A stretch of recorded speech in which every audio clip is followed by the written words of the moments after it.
When Matthew went after the people who stole $3 billion from him, he forgot one thing. Criminals don't run.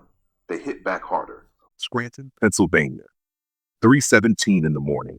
The air is cold, the kind of cold that sinks into your bones and reminds you winter doesn't care about your problems. Inside a warehouse on the edge of town, 1,000 computers hum in perfect mechanical rhythm. Row after row of mining rigs, each one solving complex mathematical puzzles, chasing digital gold that exists only in code. This is a Bitcoin mining facility, and in the back corner, past flickering fluorescent lights and the smell of overheated circuits, sits a man alone. His name is Matthew Pokowski, 35, unshaven, a worn-out jacket, calloused hands, hollow eyes. He's staring at his phone, at a chart, a Bitcoin price chart, $98,000 per coin. He looks at that number the way a drowning man looks at the surface, desperate, angry, knowing he'll never reach it.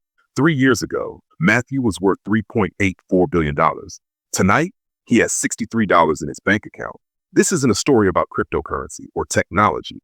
This is a story about trust, about family, about what happens when the people you love the most become the people who destroy you. A story about greed, revenge, and a man who had everything, then lost it all because he made one fatal mistake. He trusted his family. What you're about to hear is the most expensive story ever told, because every word of it cost Matthew Pokowski everything he built, everyone he loved, and everything he thought he knew about his own blood.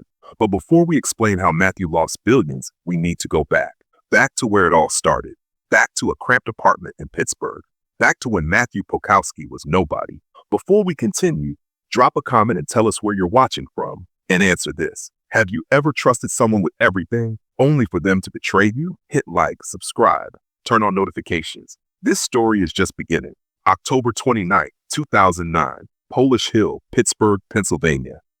A neighborhood built by steel workers and immigrant families chasing the American dream, one paycheck at a time. In a small apartment above a Polish bakery, 20-year-old Matthew sat hunched over a used laptop his parents bought from a pawn shop. The place was tiny, peeling wallpaper, a narrow kitchen, walls so thin you could hear your neighbors breathe. He lived there with his parents and his younger brother Tommy. His father, Stefan Pokowski, was a 53-year-old immigrant from Poland, 30 years at the steel mill, hands scarred, back bent, faith unbroken. His mother, Anna, cleaned office buildings at night and kept the home running by day. Tommy was 18, still in high school, full of hope and big dreams. This was Matthew's world, a world of limitations, of grit, of immigrant dreams slowly passed down from parent to child. But everything changed the night he downloaded a 9-page white paper titled Bitcoin, a peer-to-peer electronic cash system by Satoshi Nakamoto. He read it 7 times in one night. A currency built not on trust in banks or governments, but on mathematics, cryptography, code, a public ledger no one controlled but everyone verified. It was beautiful. It was the future. And almost nobody understood it yet. Bitcoin was trading for 8 cents. Matthew had $4,800 saved, money meant for his last year of college. Instead, he decided to buy as much Bitcoin as he could. Sunday dinner, pierogi, kielbasa, a tired father, a worried mother, a quiet brother watching. Matthew told them everything. They listened in disbelief. So you want to buy fake internet money? His father asked. It's not fake, Matthew insisted. How much? All of it, he said. My entire savings. Silence. Anna's face went pale. Stefan stood, anger rising. That money was for education, for Matthew's future. But Matthew didn't back down. Then he said the sentence that changed everything. Dad, you crossed an ocean for a dream nobody guaranteed. I'm asking you to believe in me the same way. Stefan looked into his son's eyes, saw the same fire that once burned in his own. If you lose this money, he said quietly, you're on your own. I understand. 3 days later, Matthew bought 60,000 Bitcoin at 8 cents each. Investment, $4,800. His friends mocked him. His parents worried for him. His brother thought he had lost his mind. Nobody knew he had just made one of the greatest investments in human history. Bitcoin rose. Bitcoin crashed. Bitcoin rose again. He never sold a single coin. By 24, Matthew was worth $60 million. He graduated from Carnegie Mellon and created VaultChain, a crypto security platform with military-grade protection. He hired his roommate Eric as CTO. He brought his brother Tommy in as operations director. And he met Jessica Martinez, brilliant, confident, and soon the love of his life. By 2015, VaultChain managed $50 million in assets. By 2017, $300 million. Matthew became a billionaire. Forbes called him the Pittsburgh kid who bet on Bitcoin. He bought his parents a home in Shadyside. Life was perfect, or so he thought, because Matthew didn't know something. something buried deep in the past. His father, Stefan, had a history, a dark one, a dangerous one, a history that wasn't forgiven, wasn't forgotten, and wasn't finished with him. What happened next would destroy everything Matthew had built. If you're hooked, subscribe right now, because what comes next will shock you. Turn on notifications, leave a like, and tell us, what would you do if you discovered your family had been hiding dark secrets for decades? Because Matthew is about to find out. November 10th, 2021, the day Bitcoin reached its all-time high, $64,895 per coin. For Matthew Pokowski, this wasn't just a number on a screen. This was validation, proof that everything he believed in, everything he'd sacrificed for, had been worth it. His 60,000 Bitcoin were now worth $3.84 billion. $3.84 billion. That morning, Matthew woke up in his penthouse apartment in downtown Pittsburgh, floor-to-ceiling windows overlooking the city where he'd grown up, the same city where his father had worked in the steel mills, the same neighborhoods where his mother had cleaned office buildings. But Matthew wasn't in Polish Hill anymore. He was at the top of the world. VaultChain had grown into a titan. 700 employees across 3 countries. $2.6 billion in cryptocurrency assets under management. Partnerships with major financial institutions. A valuation of $800 million. Matthew owned 70% of the company. That morning, Jessica made coffee in their designer kitchen. She smiled at Matthew across the marble counter, her engagement ring catching the morning light. They'd been engaged for 2 years, planning a wedding for the following summer. You did it, babe. Forbes just posted their billionaires list. You're number 347 in the world. We did it. You, me, Eric, Tommy, everyone at VaultChain. This is a team victory. Matthew believed that. He genuinely believed that his success was shared success, that the people around him celebrated his victories because they were their victories too. He was wrong, because while Matthew was celebrating, something was happening in the shadows, something he couldn't see, something that had been brewing for months. His inner circle was having conversations, quiet conversations, secret conversations, conversations about money, about power, about what they deserve. It started small. Matthew noticed that Eric had become distant. His childhood friend, his chief technology officer, the man he trusted with VaultChain's most sensitive code, was avoiding eye contact in meetings. Eric, you okay? You seem distracted lately. Just tired, man. This bull market is insane. I've been working 18-hour days. Matthew accepted the explanation. After all, they were all working hard, building something unprecedented. It made sense that Eric would be exhausted. But the truth was something else entirely. Eric Davidson had grown resentful. He'd been there from the beginning. He built VaultChain's entire security infrastructure. He was the technical genius behind the company's success. But Matthew owned 70% of the company. Eric owned 15%. When VaultChain hit an $800 million valuation, Matthew's stake was worth $560 million. Eric's stake was worth $120 million. $120 million. Most people would call that a blessing, life-changing wealth, generational money. But Eric didn't see $120 million. He saw the $440 million gap between him and Matthew. Tommy Pokowski felt the same way. Matthew's younger brother, the kid who'd shared a bunk with him in Polish Hill, the director of operations who worked 70 hours a week keeping VaultChain running. Tommy owned 5% of the company, $40 million on paper. But Tommy didn't see $40 million. He saw the $3.7 billion gap between him and his brother. One night in September 2021, Eric and Tommy met at a bar in the South Side. They didn't invite Matthew. This conversation was private. He doesn't even appreciate what we do. You built the entire platform. I run the entire operation, and he gets all the credit. Forbes called him a genius. Bloomberg called him visionary. What are we? Just employees? We're family, man. Him and me, same blood, same childhood, but now he's a billionaire, and I'm just the brother who helps. They drank. They complained. They let resentment poison what had once been loyalty. And then Eric said something that changed everything. What if there was a way to even things out? That question hung in the air between them.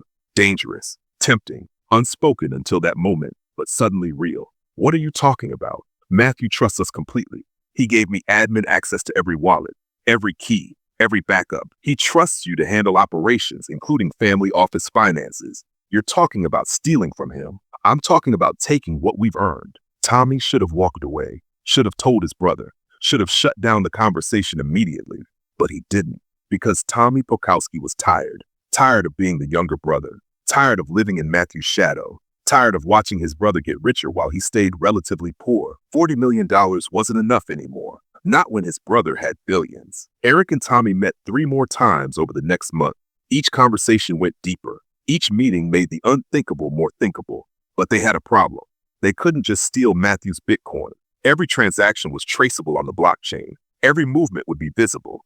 And Matthew would immediately know who had access. They needed cover. They needed a story. They needed someone else. That's when Tommy thought of his mother, Anna Pokowski. Anna had changed since Matthew's success. She lived in the shady-side mansion Matthew bought for her, attended charity galas, wore designer clothes. She was no longer the cleaning woman who came home smelling of bleach. But something had shifted in Anna too. She'd raised Matthew, changed his diapers, stayed up with him when he was sick, worked night shifts so he could go to college. And now Matthew was a billionaire. And Anna was, what?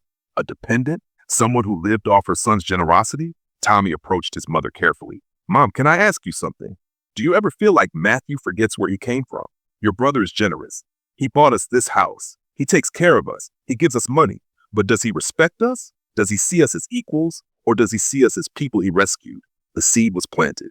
Over the next few weeks, Tommy carefully cultivated his mother's resentment, reminded her of the sacrifices she'd made, pointed out how Matthew made decisions without consulting the family, suggested that Matthew's wealth had made him arrogant. Anna began to see her son differently, not as the brilliant young man who bet everything on a crazy idea, but as someone who left his family behind.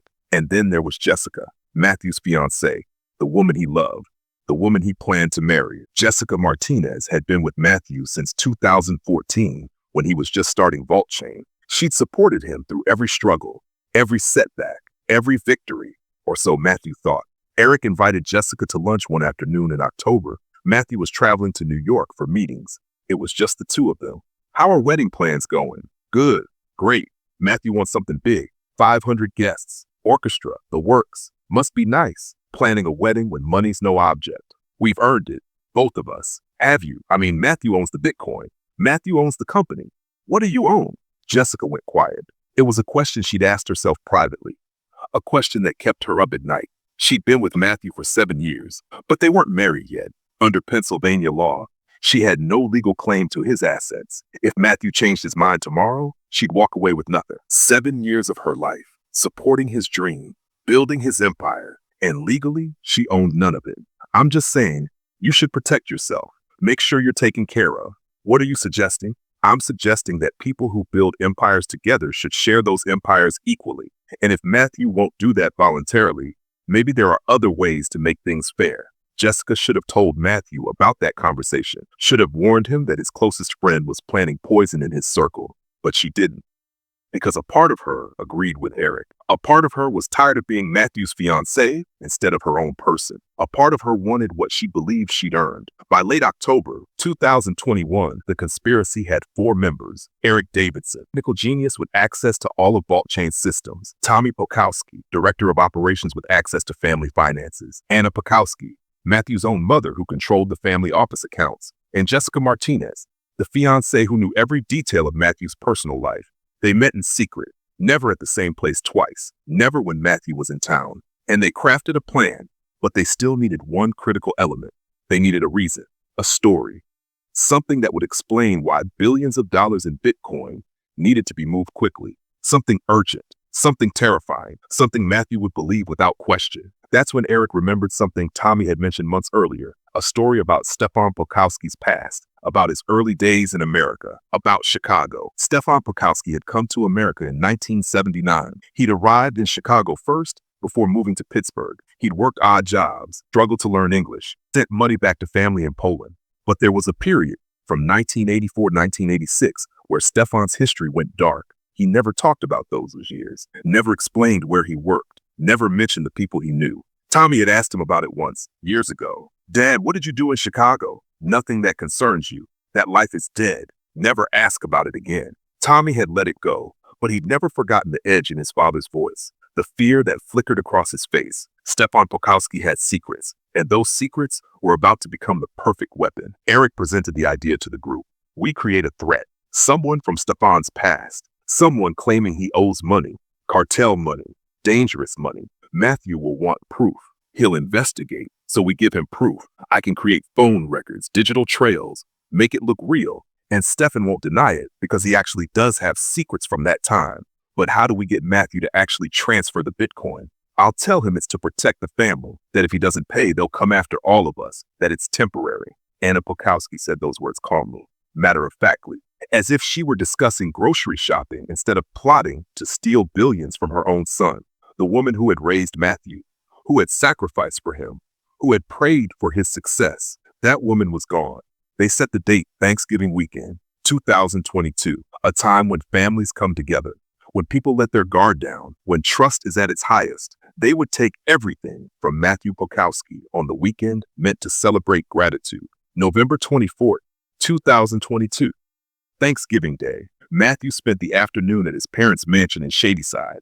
Turkey dinner, football on TV. Tommy was there. Jessica was there. Even Eric stopped by with his family. It was perfect.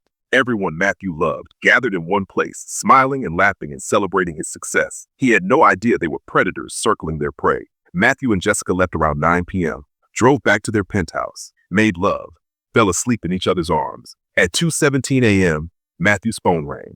Matthew fumbled for his phone, squinted at the screen. Unknown number. He almost didn't answer, but something told him to pick up. Hello, Matthew Pokowski. Your father never told you about Chicago, did he? Matthew sat up, suddenly wide awake, his heart racing. Who is this?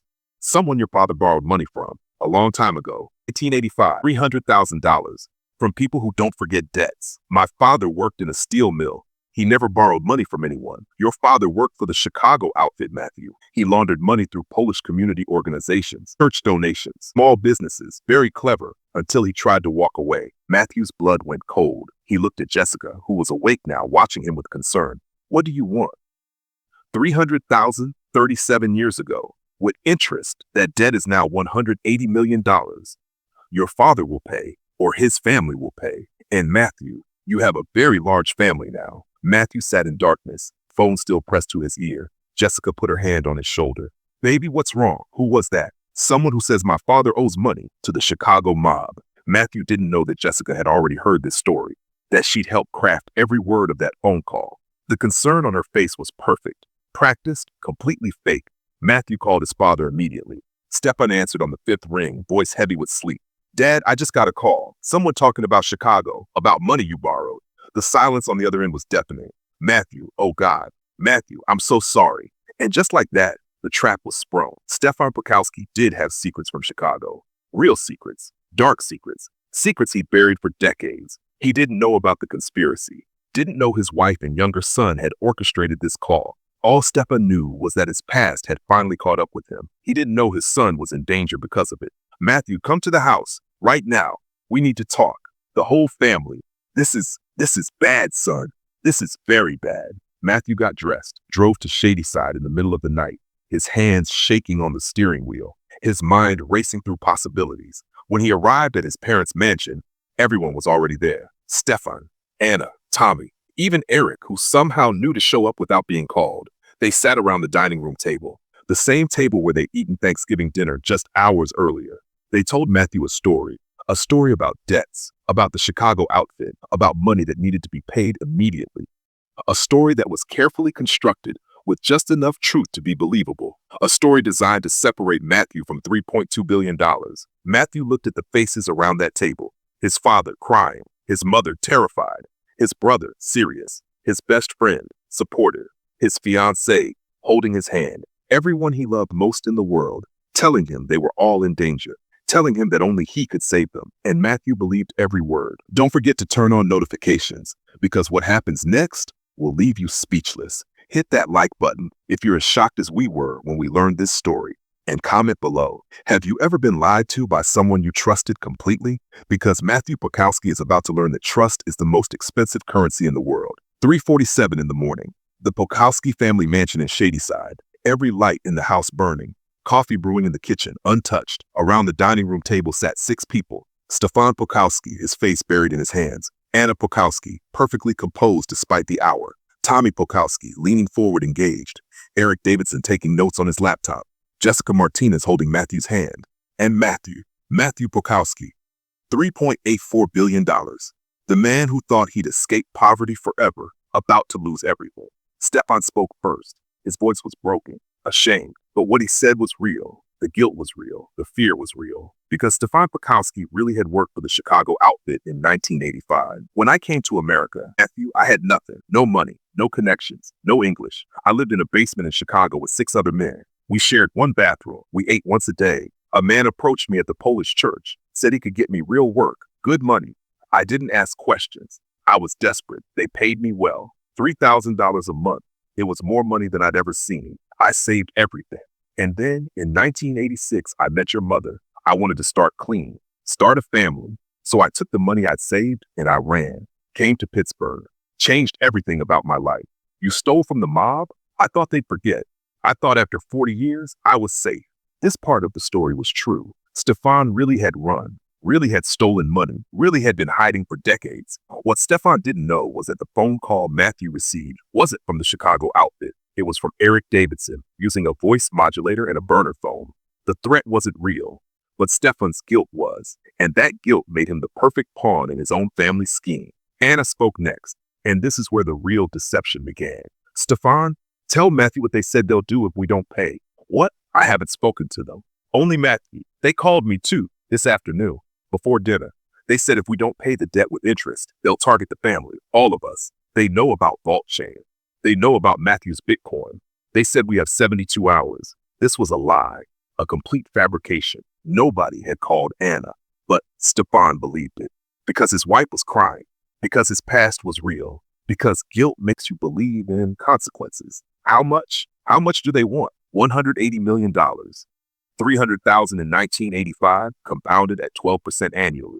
Matthew did the math in his head. 180 million was nothing, less than 5% of his portfolio. He could pay it and never feel the loss. That's manageable. I can transfer. Matthew, wait, it's not that simple. Eric Davidson opened his laptop, pulled up charts and diagrams that he prepared weeks ago, specifically for this moment. If you just transfer 180 million from your wallets, it'll create a massive blockchain trail. Everyone will see it. The IRS will flag it. Your other investors will panic. And more importantly, these people will know exactly where to find you again. So what do you suggest? We need to move the Bitcoin in a way that obscures the trail. Multiple wallets, different exchanges, layer the transactions so it looks like regular trading activity, not a single massive payment. This sounded reasonable. Matthew had always trusted Eric's technical expertise. Eric had built VaultChain's entire security infrastructure. He knew blockchain technology better than anyone. What Matthew didn't realize was that Eric wasn't describing a security protocol. He was describing a heist. Here's what we're proposing. We move 3.2 billion to temporary wallets, split it across 500 different addresses, make it look like you're diversifying your portfolio, not making a payment. 3.2 billion? That's not 180 million. That's almost everything. It's for safety, Matthew. If we only move 180 million, they'll know it was for them. But if we move everything, it looks like you're restructuring your entire portfolio. It protects you, protects all of us. Jessica squeezed Matthew's hand, looked into his eyes with perfect manufactured concern. Baby, I know it sounds extreme, but these people know who you are now. They know what you're worth. If we don't handle this carefully, they could come back for more, or worse. Matthew sat in silence, looking at the faces around the table. His father, destroyed by guilt. His mother, terrified. His brother trying to help. His best friend, offering technical solutions. His fiancé standing by him. Not a single person at that table telling him the truth. Not a single person warning him that he was being set up. If I do this, if I move 3.2 billion, how long until I get it back? 72 hours. We make the payment to Chicago. They confirm receipt. Then we move everything back to your primary wallets. It'll look like a temporary restructuring.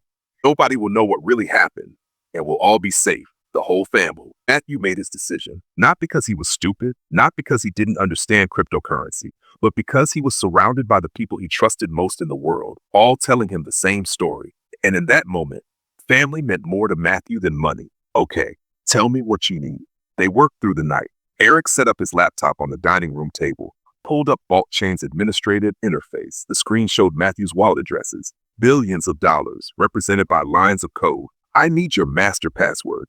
The one that controls all your cold storage wallets. Matthew hesitated. This was the key to everything. The one password that gave absolute control over his entire Bitcoin fortune. In 10 years of running VaultChain, Matthew had never shared this password with anyone, not even Eric. It was written nowhere, stored nowhere. It existed only in Matthew's memory. Matthew, I can't execute the transfers without it.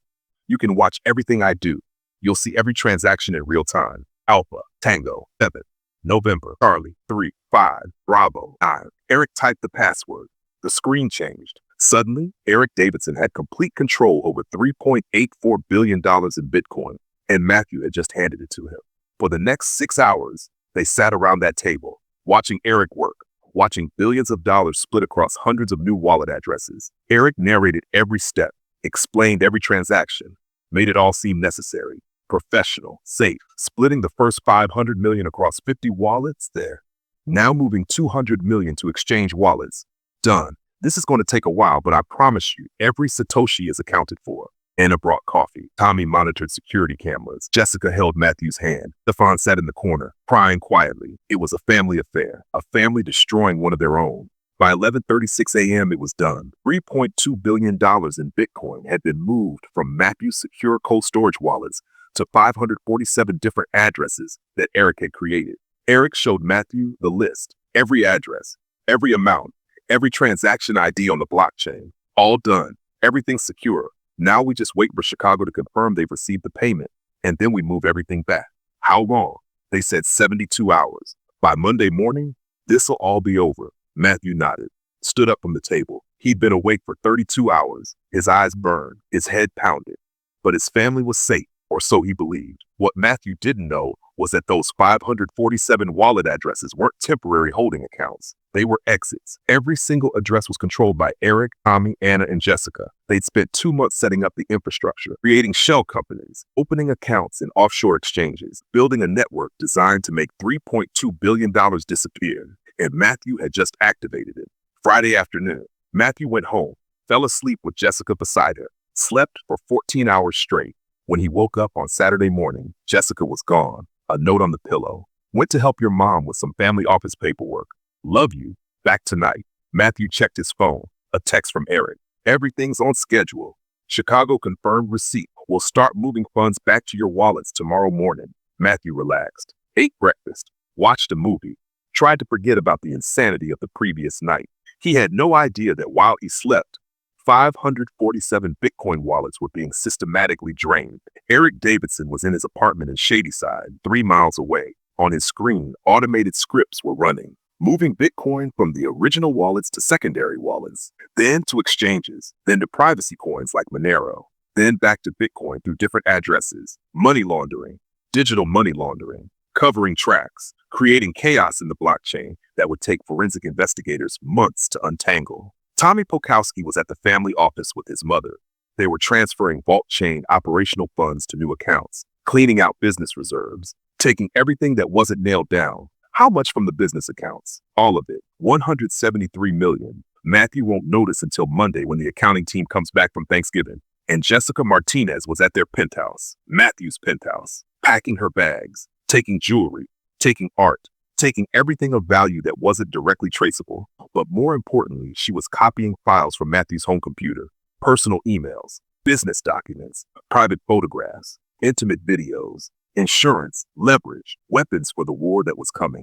By Saturday night, $2.8 billion had already been moved beyond recovery, scattered across cryptocurrency exchanges in 30 different countries, converted to privacy coins, moved through mixing services, laundered through thousands of transactions that would be impossible to trace. Matthew still thought everything was fine, still thought his family was protecting him, still believed that by Monday morning, his Bitcoin would be safely back in his control. Sunday morning, Matthew woke up to find Jessica packing suitcases. What are you doing? I need to visit my sister in Miami.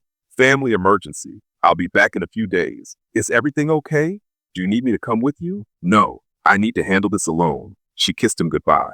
A long kiss. The kind that feels like an ending. Matthew watched her leave from the penthouse window. Watched her car disappear into Pittsburgh traffic. He would never see her again. Monday morning, November 28th, 7:32 a.m. Matthew's phone rang. His VaultChain chief financial officer. Matthew, we have a problem. A big problem. What's wrong? Our operational accounts are empty. $173 million gone. Transferred out Friday afternoon. I need authorization codes to investigate. I didn't authorize any transfers. Matthew hung up, immediately called Eric, straight to voicemail. Called Tommy, voicemail. Called his mother, voicemail. Called Jessica, number disconnected. Matthew's hands were shaking as he opened his laptop, logged into VaultChain's administrative interface, checked his personal wallet addresses, the cold storage wallets where he kept his $3.84 billion. Balance, zero. Balance, zero. Every wallet, empty. Matthew checked the 547 temporary addresses Eric had created, the ones where his Bitcoin was supposedly being held safely. All empty, drained, moved, gone. $3.2 billion in Bitcoin. Vanished in 72 hours. Matthew sat in his penthouse staring at his computer screen, his mind refusing to accept what his eyes were seeing. And then slowly, horrifically, the truth began to sink in. There was no Chicago outfit. There was no debt. There was no threat. His family had lied to him. His best friend had betrayed him. His fiancé had played him. They'd all conspired together for months, planned every detail, executed it perfectly, and Matthew had handed them everything. Matthew tried to call his father, the one person he thought might still be innocent in all of this. Stefan answered on the first ring. Dad, please tell me you didn't know. Matthew, I'm so sorry. I'm so sorry. You knew? I found out Saturday. Anna told me. She said it was the only way to protect the family from my past, that you've gotten too big, too arrogant, that you've forgotten where you came from. I bought you a mansion. I took care of everyone. Everything I built was for this family. I know, son. I know. But they didn't see it that way. They saw someone who left them behind. Matthew hung up, sat in silence, his entire world collapsing around him. 3 years of work, 10 years of sacrifice, $40,000 of belief turned into billions. Gone. All of it. Gone.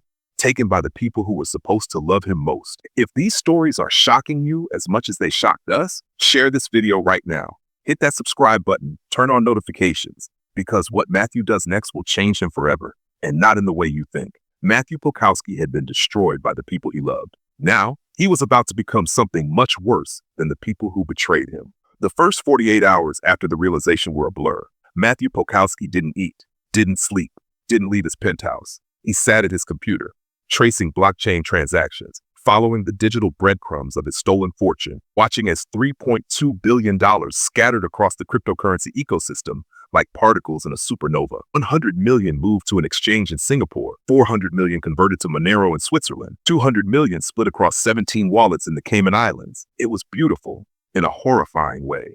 The technical sophistication, the planning, the execution. Eric Davidson had designed the perfect heist. By Wednesday, December 1st, the news had leaked. Bloomberg ran the story first. VaultChain founder loses billions in cryptocurrency theft. Within hours, it was everywhere. Forbes, Wall Street Journal, CNN, every financial news outlet on the planet covering the largest cryptocurrency theft in history. The SEC opened an investigation. The FBI contacted Matthew. VaultChain's investors panicked. Matthew Pokowski, the so-called basement billionaire, has reportedly lost over $3 billion in what authorities are calling an inside job. Questions are being raised about VaultChain's security protocols. If the founder himself can be robbed, what does this mean for everyday investors? Sources close to the investigation suggest family members may be involved in what could be the most brazen cryptocurrency heist ever attempted. Matthew's remaining $640 million in traditional assets became his lifeline. Real estate, stocks, bonds, money that couldn't be stolen through blockchain transactions. But it wasn't enough. Not for what Matthew was about to do. On December 3rd, Matthew received a package. No return address. Just a plain brown box left at his penthouse front desk. Inside was a USB drive and a note, handwritten. They're already celebrating. Matthew plugged in the USB drive. On it were photos. Eric Davidson at a beach resort in Dubai. Champagne. Women a suite that cost $50,000 a night. Jessica Martinez at a villa in Costa Rica. New jewelry. Designer clothes. A life of luxury. Tommy Pokowski in Auckland, New Zealand. Buying a mansion. Driving a Lamborghini. And the worst one. The one that made Matthew's blood turn to ice. His mother, Anna Pokowski, still in Pittsburgh, still in the Shadyside mansion he'd bought for her, having a dinner party with her church friends, smiling, laughing, as if nothing had happened, as if she hadn't just destroyed her own son. Something broke inside Matthew Pokowski that day. Not his spirit, not his determination, his humanity. Matthew didn't cry, didn't scream, didn't throw anything. He simply stood there, staring at the final photo of his mother, while a single thought crystallized in his mind with cold, scientific precision. If they could take everything from him, he would take everything from them. He walked to his bedroom closet, pressed his thumb against the biometric lock. The false wall slid open. Inside was a steel case. Matthew typed the 6-digit code, turned the key, then placed his face against the retinal scanner. The case unlocked with a hydraulic hiss. Inside were 3 things: a black notebook, a cobalt blue encrypted phone, and a titanium USB drive labeled only with a red letter, X. He had hoped he would never need these items. They were leftovers from a darker period in his life, before VaultChain, before the speaking tours, before the Billionaire magazine covers, back when he was just another hacker on the darknet, back when people whispered his old code name with equal parts fear and respect, Spectre Zero. He opened the notebook. Every page was filled with contingencies, escape plans, contact codes, dead drops, operational maps. He flipped to the final chapter, the one labeled, If They Betray You. He scanned the page, a list of protocols, steps to follow, people to call, resources to deploy. Matthew closed the notebook and took a slow breath. The world thought Matthew Pokowski was a shy, awkward tech founder. They had forgotten who he used to be and who he could become again. He grabbed the encrypted phone, typed in the initialization sequence. A black screen lit up with a single prompt, enter target group. He typed the first name, Eric Davidson, then the second, Jessica Martinin, then the third, Tommy Pokowski. He hovered over the 4th name slot for several seconds. His jaw clenched. Finally, he typed, Anna Pokowski. The screen flashed red. Confirm retribution protocol? Matthew didn't blink, didn't hesitate, didn't breathe. He pressed yes. Somewhere in the world, automated systems began to wake. Servers, bots, offshore accounts, digital trackers, a machine built for a single purpose, to ruin the people who had tried to ruin him. He looked out the window of his penthouse as the lights of the city flickered beneath him. Enjoy your last days of peace, he whispered. All of you, word for word, exactly as you wrote it. Eric Davidson was the first to feel it. It started with a phone call from his bank at 6:12 a.m. Mr. Davidson, are you aware of a $480,000 transfer from your personal account to an offshore wallet in Estonia? Eric shot up in bed. What? No, I didn't authorize anything. Freeze it. We already did. But sir, that's not the problem. What do you mean that's not the problem? There were 12 additional transfers overnight, all maxing out your accounts. Eric's throat closed. He logged into his banking app. Every account was at zero. Every savings vault was drained. Even his retirement fund was gone. Then his phone buzzed.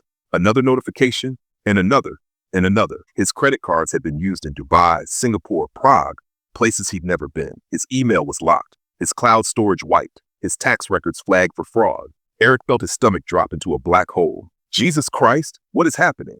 He stumbled out of bed, reached for his laptop, and tried to log into his crypto wallets. Access denied. Every key revoked. Every wallet frozen. Then came the final blow. An email sent from a private encrypted address. From's at VaultMail, subject balance restored. Inside was a single sentence. Be grateful. I only took back what you stole. Eric Davidson collapsed onto the floor, shaking. The digital world had swallowed him whole. And he knew, without question, exactly who was behind it. Jessica Martinez woke up next, 8:01 a.m., sunlight on her pillows, a quiet morning, a normal morning, until she checked her phone. At first, it looked like spam, hundreds of notifications, then thousands. Her name was trending, not for a promotion, not for an award, for a scandal, a massive one. Her private messages, all of them, had been leaked. Every text she'd ever sent about Matthew, every insult, every complaint, every bitter comment she'd made during the bad months at VaultChain, and worse, her secret messages to Eric, every detail of their plan, every hint, every conspiracy, every moment of resentment they had shared behind Matthew's back, all live, all public, all viral. Her phone rang. Her boss, Jessica, please tell me this isn't real. She tried to speak. Nothing came out. Pack your things. Effective immediately. Your employment is suspended pending investigation. HR will contact you. Her career gone. Her reputation gone. Her future gone. She dropped her phone, grabbed the edge of the bed, and tried not to scream. Then she noticed something else. Her bank app rose in every account under investigation for fraud-linked transaction activity. She wasn't broke yet, but she was close. And then the final message, a text from a number with no origin, no country code, no trace, zero. You should have stayed loyal. Jessica Martinez felt her entire life collapsing into dust beneath her feet. And deep inside her chest, she knew one thing. Matthew wasn't finished. Tommy Pokowski didn't get a warning, didn't get a message, didn't get a hint. He just woke up to silence. His phone was dead, not powered off, wiped. His laptop wouldn't boot. Firmware corrupt, his cloud logins rejected. He ran downstairs to his home office, heart pounding. Every screen was black, every device locked, every system bricked. Then he noticed the envelope on his desk. No stamp, no writing, just a symbol burned into the paper, X. His hand shook as he opened it. Inside was a single sheet, a list of every secret he'd ever hidden from Matthew, every scheme, every lie, every private purchase he'd made using company funds, charges, dates, proof. At the bottom, this file was sent to the IRS, the SEC, the FBI, Federal Cybercrime Division, VaultChain Legal Department, VaultChain Board of Directors. Tommy felt the blood drain from his face. His career wasn't just over. His freedom was in danger. And then he saw the final line, family does not grant immunity. Tommy sank into his chair, shaking uncontrollably. His brother, the same brother who once protected him from bullies, who shared a room with him as a kid, who taught him how to code, was now dismantling his life with surgical precision. And worst of all, Tommy understood exactly why. Because he had crossed the one person in the world you should never betray, Matthew Pokowski, the man the world called a visionary. But in the shadows, in the digital dark, he was something far more dangerous. Anna Pokowski didn't understand any of it. She wasn't a hacker. She wasn't an accomplice. She wasn't even part of the plan. She was a mother, a woman who had spent her whole life believing her sons would never turn against each other, a woman who thought she had raised them better. But when the investigators showed up at her door, two men in suits, badges out, she felt something inside her collapse. Mrs. Pokowski, we have questions regarding suspicious transactions linked to family accounts. She blinked in confusion. I don't understand. We believe there may have been unauthorized activity routed through your name. Are you aware of any transfers? No, she whispered. I don't know anything about this. I swear. But the agents weren't cruel. They weren't aggressive. They were simply doing their jobs. Still, the shame cut deeper than any anger ever could. When they left, she closed the door, walked to the kitchen table, and sat in the same chair where she used to pack lunches for her boys. And she cried, not because she was guilty, but because she finally understood the truth. Her sons had been lied to her, to each other, to everyone. And now the consequences had arrived like a storm she couldn't stop. She reached for her phone to call Matthew, to ask what was happening, to ask if he was behind this. But before she could dial, a message appeared on the screen, a single notification, no sender, just a symbol, X, then a line of text. You were not the target, but you were part of the system. And the system has been corrected. Anna covered her mouth with her hand as tears streamed down her face. She wasn't angry. She wasn't confused. She was heartbroken because she knew the message wasn't from a stranger. It was from her son, from the boy she raised, from the man he had become, from the ghost he used to be, from Spectre Zero. By the time Matthew arrived at VaultChain headquarters, the building was already vibrating with panic. Executives whispering in corners, lawyers sprinting between elevators, IT security teams flooding the hallways like an emergency response unit. Everyone had seen the news. Everyone had heard the rumors. Everyone knew something catastrophic had happened. But no one knew the truth. No one except him. He walked through the lobby in silence. Employees parted like water around him, eyes lowered, breaths held, unsure whether to greet him or hide from him. He didn't stop, didn't speak, didn't acknowledge anyone. He went straight to the top floor, to the boardroom. The room fell silent the second he entered. Matthew, the chairman said carefully, there have been developments. I'm aware, the CFO swallowed. There's evidence of coordinated fraud, high-level access abuse, financial tampering, possibly even collusion among senior staff. Matthew placed his hands on the table. I know. The room stiffened. The general counsel adjusted her glasses. Are you saying you have information? Because if you do, I don't have information, Matthew said quietly. I have proof. He placed the titanium USB drive, the one marked with the red X, in the center of the table. This contains everything, every message, every unauthorized login, every transfer, every plan they made. The board members exchanged uneasy glances. Matthew, how did you obtain this? The chairman asked slowly. Matthew looked him straight in the eye. I built the system. His voice was calm, controlled, deadly. I know every backdoor, every vulnerability, every hidden channel. VaultChain is my creation. There is nothing inside it I cannot see. Silence. Then the chairman exhaled. Matthew, we need to proceed carefully. If these allegations involve your brother, they involve all of them, Matthew said. No exceptions. The general counsel leaned forward. And what do you expect the board to do with this? Matthew held their gaze. Clean house. The room went still. No one argued. No one questioned him. Because deep down, they all knew the truth. Without Matthew, there was no VaultChain. And without VaultChain, none of them had jobs. The chairman finally nodded. Very well, we'll initiate the process. Matthew turned to leave. As he reached the door, the CFO called out gently, Matthew, is this justice? He paused, then answered without looking back, no. A beat of silence. It's balance. and then he walked out. By the following week, Matthew had traced Jessica Martinez to her Barcelona apartment. Victor's team monitored her movements, every morning run, every shopping trip, every dinner reservation. They documented it all, creating a digital map of her life, a map designed to make her feel constantly observed. Matthew watched the updates in real time, every photo, every video feed, every GPS ping. He felt nothing but the cold clarity of purpose. He called Antonio Ricci. "We have her," he said. "Ready for next steps." Antonio's voice crackled through the secure line. "Good. Remember, make her understand without leaving evidence. Psychological impact, maximum fear, minimum trace." Matthew nodded. Victor had already implemented small scares, dropped envelopes at her door, anonymous texts warning her that someone was watching, people in masks seen near her building, just enough to unnerve her. By the 10th day, Jessica was on edge, changing apartments, buying weapons, trusting no one. Every step she took, Matthew's team anticipated. Meanwhile, Eric Davidson had made a critical error. Thinking he was clever, he had returned to Dubai briefly. Victor's team was waiting, a confrontation in the parking garage. No violence yet, just a message. "Matthew Pokowski is coming for everything you took, and when he finds you, you'll wish you never heard the word Bitcoin." Tommy Pokowski had hidden in New Zealand, but every financial transaction he made left a digital trail. Every communication could be intercepted. Victor's hackers had been inside his networks for weeks, every call recorded, every message cataloged, every plan he made exposed. And then there was Anna Pokowski, Matthew's mother, the architect of family betrayal, the woman who had stolen $3 billion. She had never left Pittsburgh, never changed her routine, never suspected that her son was already watching. Matthew drove to Shadyside one Sunday morning, parked across the street from her mansion, watched her leave for church, observed her complacent smile, noticing the gray in her hair, the subtle age in her steps. He waited, patiently, until she returned, and then he walked to the front door. Anna opened it. For a brief moment, guilt flickered in her eyes, then hardened into defensiveness. "Matthew, you shouldn't be here. This is my house. I bought it. You need to leave. I have a restraining order being filed. You're harassing the family." "Harassing? You stole $3 billion from me and I'm the one harassing you? You had too much. You forgot where you came from. You forgot what your father and I sacrificed for you. I bought you a mansion. I took care of everyone.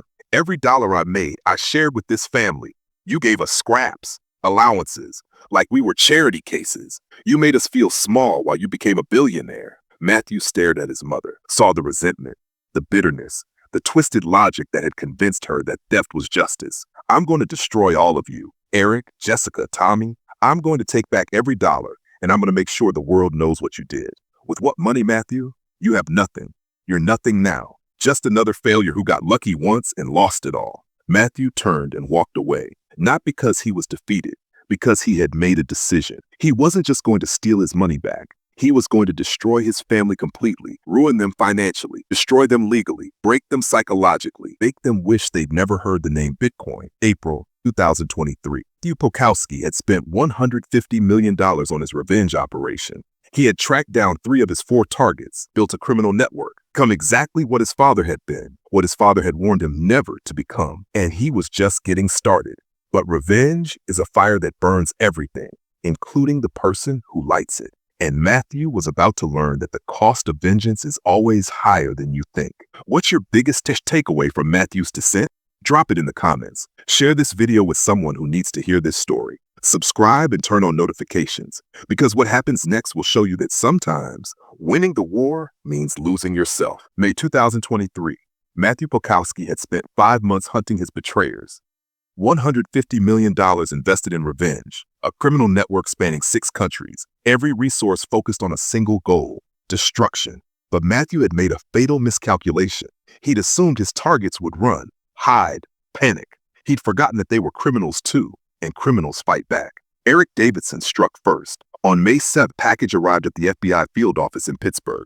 Inside was a USB drive containing every private communication Matthew had ever sent through VaultChain systems. Business emails discussing ways to avoid financial regulations, personal messages about cryptocurrency tax strategies that bordered on evasion, and most damaging of all, communications between Matthew and Victor Sokolov, hiring a known criminal operative, planning to extract information through intimidation, conspiracy to commit extortion. Eric had included a sworn statement, typed, notarized, submitted through his lawyers in Dubai.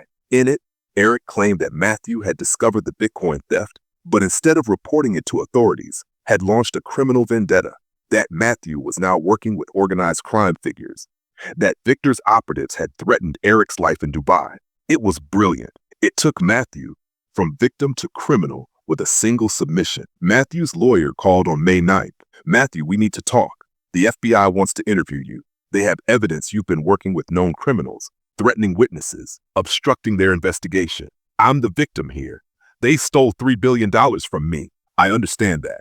But you can't hunt them down yourself. You've crossed lines, Matthew, legal lines, and now they're using that against you. Matthew hung up, sat in his penthouse, realized what had just happened. Eric had turned Matthew's revenge into evidence of his own criminality.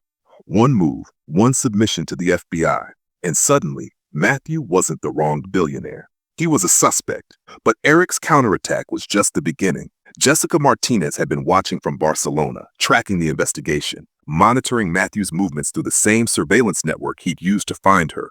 And Jessica had been preparing her own weapon, the most personal, the most devastating. On May 15th, a website went live, anonymous hosting, untraceable origin. The domain name was simple, MatthewPokowskiTruth.com. On it were videos, private videos, intimate videos. Matthew and Jessica, in their penthouse, in their bedroom, moments that had been meant for them alone, now published for the entire world to see. But Jessica didn't stop there. She'd also leaked private emails, text messages, conversations where Matthew discussed his wealth, where he'd made crude jokes about investors, where he'd been arrogant about his success. She took 7 years of private moments and weaponized them, destroyed his reputation, made him look like exactly what Anna had accused him of being, arrogant, entitled, someone who'd forgotten where he came from. Within 24 hours, the videos had been viewed 6 million times. Twitter exploded. Reddit threads dissected every detail. Business journalists wrote think pieces about Matthew's character. VaultChain's remaining investors demanded Matthew's resignation. The board voted him out of his own company. And Forbes published a new headline, The Fall of Matthew Pokowski.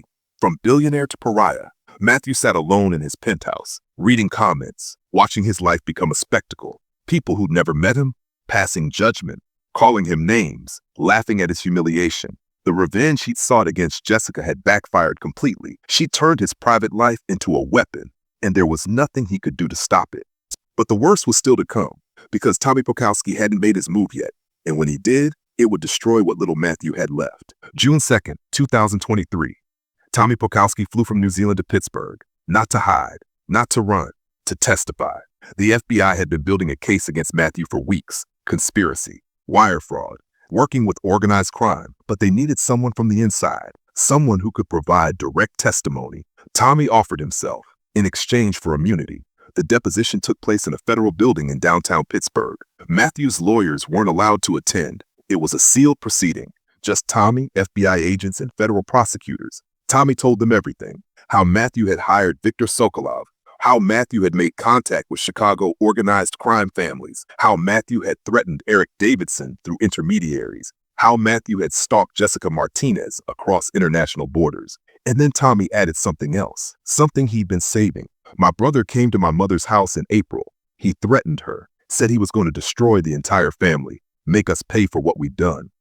I have recordings, security camera footage. I was afraid for my mother's life.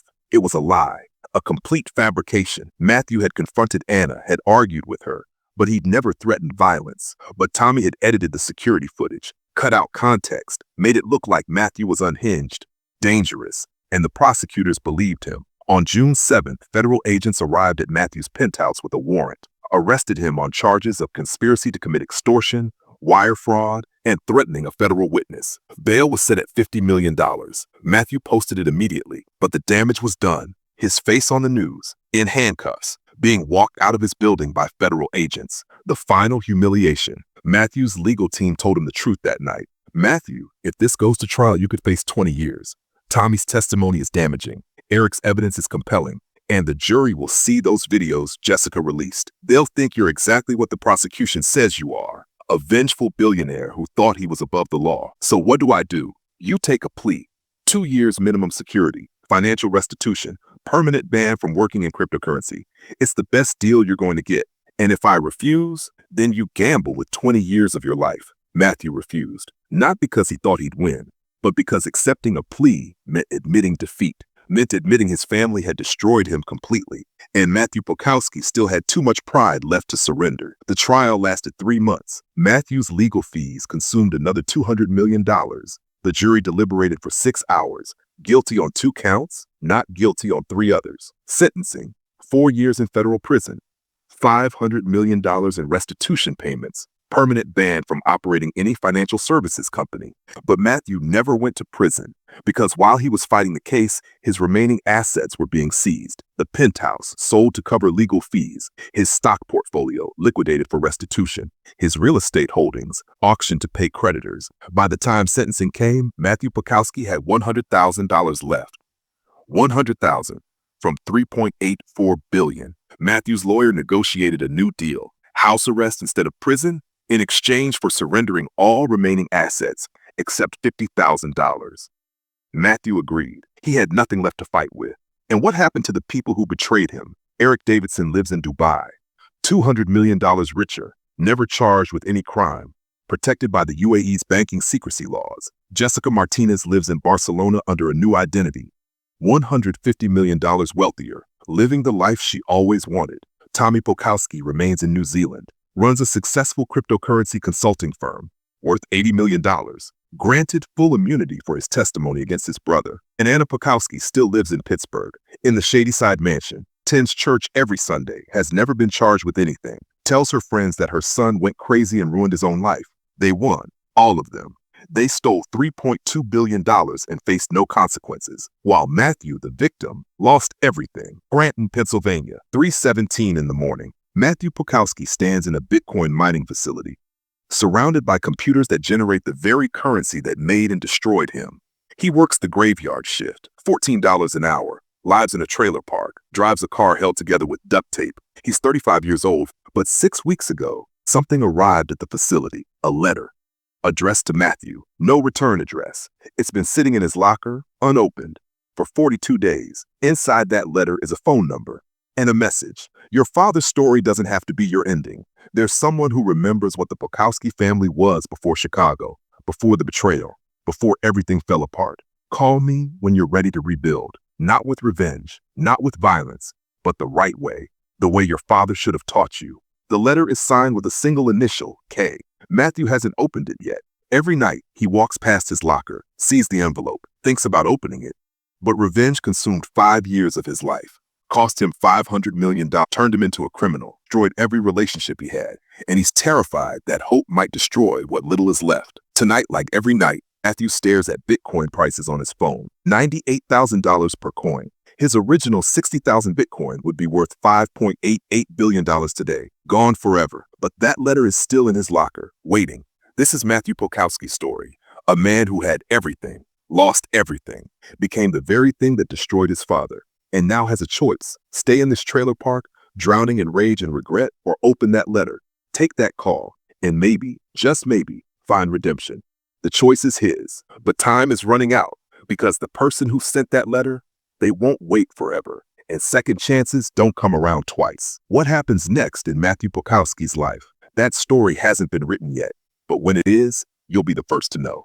Thank you for watching this journey through one man's rise, fall, and potential redemption. If this story moved you, if it made you think about trust, family, and the true cost of revenge, leave a comment below. Tell us, what would you do if you were Matthew? Would you open that letter? Would you take that call? Or would you let the past bury you? Subscribe to this channel, turn on notifications, share this story with someone who needs to hear it, because Matthew Pokowski's story isn't over. It's just beginning again.